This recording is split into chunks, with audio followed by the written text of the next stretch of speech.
যারা আছেন কন্যা রাশির ক্ষেত্রে, এদের ক্ষেত্রে কিন্তু একটা কথা ভাবনা আছে, এরা যে কাজই করুন না কেন, যে কোনো কাজ করার আগে কিন্তু চিন্তা ভাবনা করে করবেন। তার কারণ হচ্ছে কি, আপনি খুব দ্রুতভাবে কাজ করতে গিয়ে দেখবেন পরে হোঁচট খেয়ে গেলেন। অর্থাৎ মনে হলো আমি এটা বাসের ব্যবসা করব, হঠাৎ করে মনে হলো যে একটা বাস কিনে ফেললাম ব্যাংকে লোন করে। কখনো করবেন না, যানবাহন ব্যবসায় যাবেন না, যাবেন না।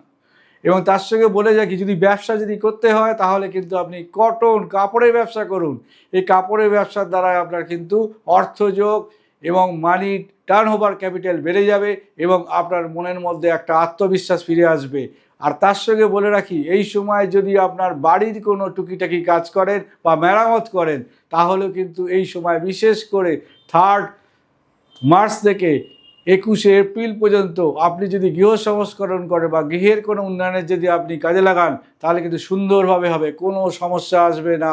আপনার গৃহে শান্তি, মনোবল সমস্ত ফিরে আসবে। সঠিক সময়, সঠিক সিদ্ধান্ত, সাফল্যের সঠিক দিশা।